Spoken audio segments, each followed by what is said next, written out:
Greetings and welcome to MagicBox, the show where we bring together all stakeholders in our children's education. I'm Isaac Carmignani. Today we're going to be speaking with a parent and a volunteer teacher at the Thai Cultural Center, which actually operates inside of one of our district public schools. Now, before we get into our interview, there are many different levels and many different ways and many different aspects of education for our children. Many who come to this country from other places now have children that are speaking English and want to make sure that their children learn the language of their birth. This is an aspect of education that maybe is not as formal as what we do in our schools with English and science and mathematics, but really just as important. We'll also be talking about arts education and music education and enjoy a performance from one of our students playing the violin in our studio. We hope you enjoy that. But first, our interview. So in our studio today we have Supani Kipmahawant. And so we'd like to speak with her a little bit about her experiences with Emily, as well as her experiences as a teacher at the Thai Cultural Center in Queens. So it's nice to have you, Supani. How Thank are you. So to begin this, you have a gifted child that plays very well. Okay. How are you a part of that? How are you involved with Emily and her education and her social well-being and so forth? For education, I believe education does not start at school. I think education starts at home. Yeah. Okay. What we do, we think. Let me say this. At school she learned 50%. Another 50% it's the parents' job to make sure that the kids is doing well in education. Isn't that true? Yes. Yeah. And I think for us, I think the fundamental basic things for the education are math, reading, and for us is music. So we incorporate that. I mean, we do everything to make sure that she has a strong basic in these things. Okay. So for math, early on we signed her up for Kuman, which is the program where she can come home and practice every day a little bit, but repeatedly every day, and that's give her a strong skill in mathematics. Kuman is a great program. I've used it. You use that too? Mm-hmm. Yes, indeed. Yes. You mentioned music is a big part. Yes. Do you find that music helps her out in her academics and her schooling? Oh, definitely. Music is a big part, actually. Not only she learned how to be a disciplined musician because she needs to practice every day after school. Music let her focus more. I think like she trained her brain somehow to be focused at something. And that's give her ability to be good at the academic at the school. It does seem to be that way. I know many children in the arts, and I have several of my own, and I have noticed the connection. Have you found too that it helps her overcome things like stage fright, help her with self-esteem? Oh, it's important. Interacting with people. Yes, yeah, definitely. When she play music, right, or any kids play music, you get to perform on the stage, and at the very young age, if you could overcome the stage fright, that's given a lot of self-esteem and self-confidence, and that's everything that I help think with the public parents speaking as they get older. Professionally, they may have to present. It goes beyond just the actual music or some dance or some draw. So the notion that every child should be a performer in some way is part of education. Right. Totally, I agree with that. Yes. Yeah. The reason why I focus on that is because sometimes we can get so focused on the ELA and the science and the math to the exclusion, especially because of funding. I think we'll talk about that a little bit too with funds, but we can lose sight of that a performance. Yes. A person playing an instrument or dancing or drawing brings all of the science and the language together, and the mathematics together. It's correct. Yes. Music is another language, it's science, it's math. You know, you have to calculate the rhythm. Everything is included in the music. It brings it all together, and anything really that is truly beautiful is a bringing together of all of these subjects. A wonderful, beautiful building, a work of architecture is science and math, right? Yes. All of this is coming together.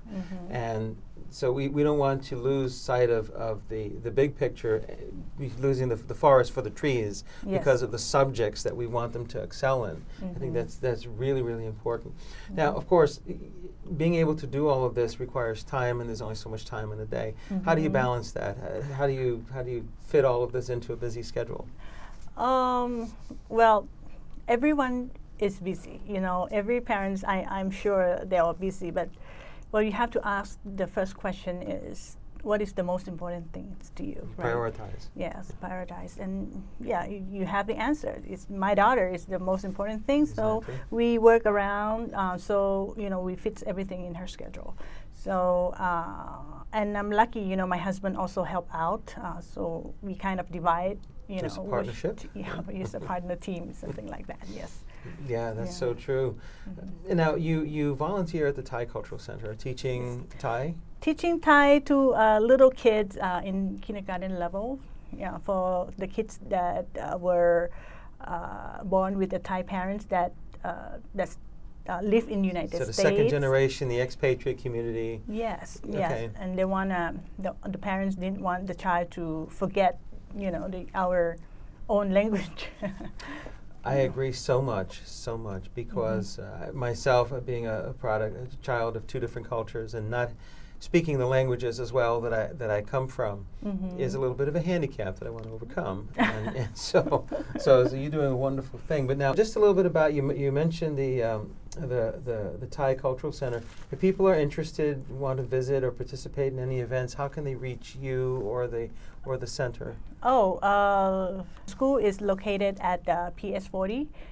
PS11 in Queens, near Roosevelt Avenue. PS11. Okay. PS11, yes, I know the area well. That's Woodside. Yes, Woodside. Yes. Okay. So about 54th Street and then near off Roosevelt Avenue, just a little bit. That's correct. So we have Sunday school every Sunday between 1 to 4 o'clock in the afternoon.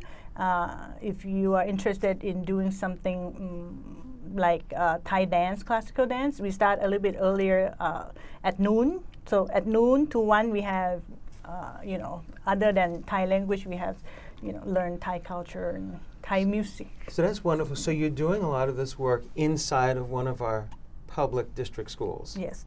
So that's interesting too, because we've been talking more and more in the education community about the community school that does more than just teach subjects like English, math, science, but is a center for the community, is a center of learning for the community. Yes. It stays open longer, open on a Saturday, a Sunday. Yes. Parents can get involved, parents can learn. Right. We don't only teach the language, you know, sometimes according to our traditional holidays, like Loi Krathong, which is like a festival where everybody float the kind of flowers things in the river just to thank to the river that give us life, something like that. It's the traditional that been carried on for thousands of years. So during that time, which is like in November, we teach the concept to the students and parents can help each other to create that krathong things, and then we pretend to float into the river. So that kind of activities, it's fun and people can learn. Yeah, that's beautiful because there's a connection to the earth, which everybody seems to want these days. We have Earth Day, and we're worried about our climate and our environment.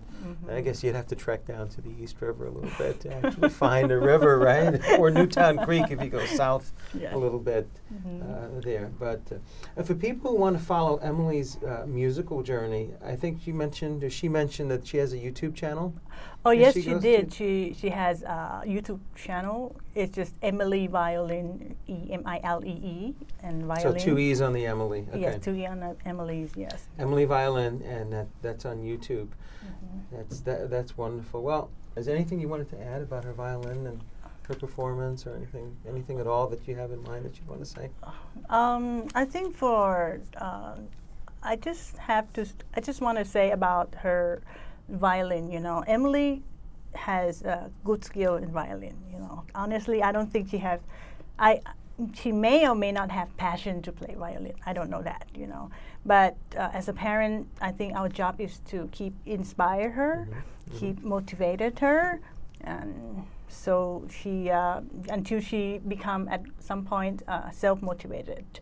And what parents can do is probably take her to the concert or have her audition. She just recently auditioned for the Japanese junior orchestra, and she traveled to Tokyo to play.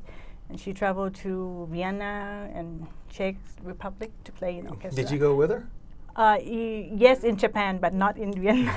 Were you scared when she had to go on her own with the company or with the? You know what? Orchestra? She just like She wanted to get away. She just want to get away. Yeah. So yes, I know what that's like. Because my middle daughter that plays wants to go. Wants to go to China actually, as we speak, with one of her wind symphony orchestra.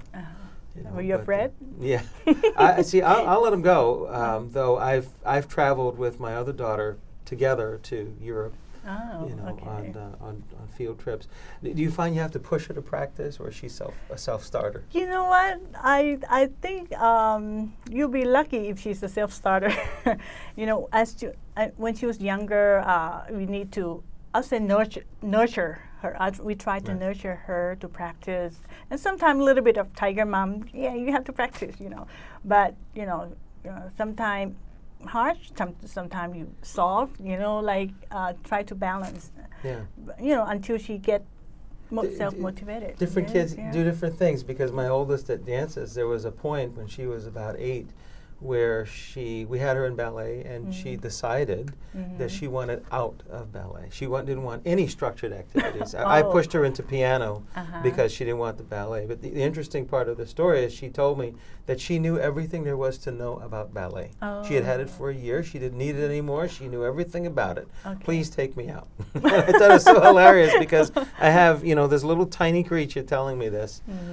Long story short, now she's dancing at the Joffrey Ballet, and I always tease her. I says, I thought you knew everything. Why are you now? And now she loves it. Yeah. But she had to be encouraged when she was younger. And now she says she wanted to be out of ballet because she was scared of the teacher, because whatever, the teachers put fear into her or something, So it's funny how children can be, but we can't give up. Yes, right? The children doesn't know, sometimes she can come back home saying, I don't want it anymore, and then this is not me, something like that. But as a parent, I think we have to, still encourage, because we know better, We know better, yes. I got her into piano, and then she complained about piano because they gave her homework. But now, because she plays piano, now she's inspired by it. Now she has a keyboard. Now she's on her own, teaching herself. Now I got her a guitar. Now she wants electric guitar. She has acoustic. Now she has electric. So now, the flame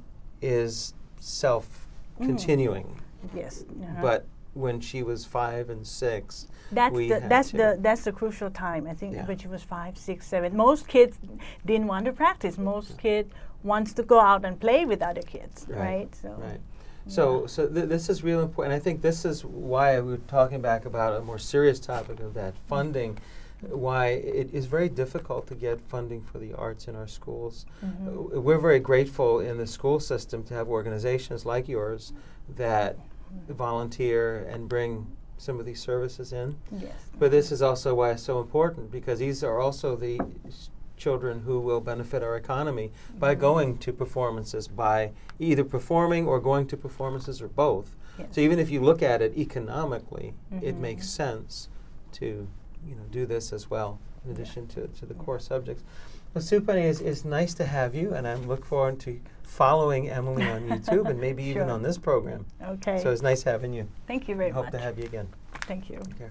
So for our app of the week today, we thought we'd feature something that all of our kids can use, our older ones especially, out in other parts of the country and even on Long Island. children have the option to get driver ed in their senior year. We don't have that in most of our high schools in New York City. But we can do something with our smartphones. And so an app called Parking 3D can be very helpful in this regard. And even for us grown-ups that are confused with parallel parking, which way do we turn the wheel to move the car? Well, rather than crashing all the cars on the block, we can crash the virtual cars in the app. So it's Parking 3D, and it's available on Play Store and the iOS store. And please tell us how many cars you smashed up and you're learning to how to parallel park. We'd love to hear from you. So for our community program today, we thought we would speak about the City Parks Foundation. The City Parks Foundation is a foundation that offers a lot of free outdoor programs that anyone can take advantage of. Particularly when it comes to education in our children, there are a few. For example, there is Green Girls, Seeds to Trees, Learning Gardens. We're throwing up on the screen a screenshot of the Coastal Classroom homepage at City Parks Foundation. And so, of course, there is a very large aquatic ecosystem around New York City. Manhattan, we have an estuary right there off of the in the harbor, and there are many places, including Hallett's Cove and Long Island City. We have Coney Island. We have places in Brooklyn, and so it's a place where teens can get their feet wet, if you will, and learn about the waterfront, explore the ocean, explore the world beneath the waves. And so this is something that is going on in summer of 2015, and registration is available on City Park Foundation's website. Another program that we'd like to feature is Summer Stage. So Summer Stage presents performances free of charge, outdoors, and in a wide variety of genres and cultures, and it's accessible to people of all ages and backgrounds, as well as the mobility impaired. And so Summer Stage is also a program of City Parks Foundation. And again, to learn more about scheduling and how to get to the various locations, as well as a little bit about the history of Summer Stage, we invite you to go to cityparksfoundation.org. So in our studio this afternoon, we have Emily. And Emily, tell us a little bit about yourself. You're playing, go ahead. Well, I'm Emily, and I'm 12 years old, and I play violin. I've been playing for around 8 years. Do you play anything else besides the violin?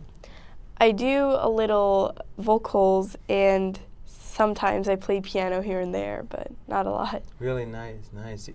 Do you show off your work? And every kid I know, including my three that are in the arts, they want to show their work somewhere. Yeah. Do you show your work anywhere?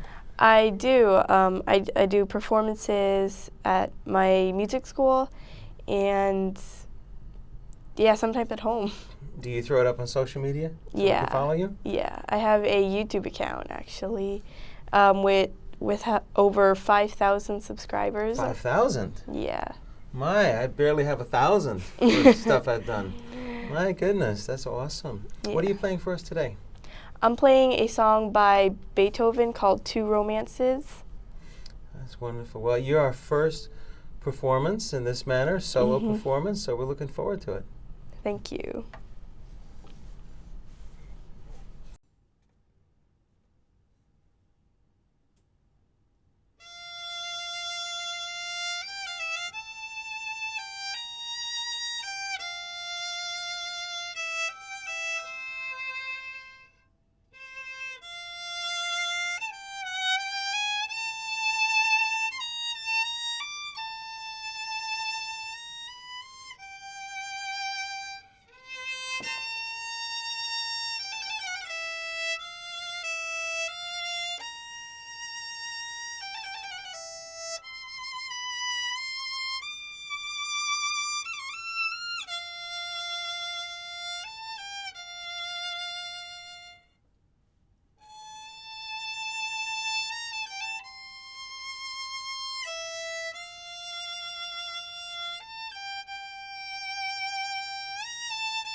So we hope you enjoyed our interview with Supani and her daughter Emily's performance. Certainly they are providing valuable resources to our schools with the volunteer services and the language teaching and so forth. And it's something that we need more and more of in our schools, especially as we move toward community schools, having them open longer, open on weekends. We need you to help us teach what you know to our children. We hope you have a good day.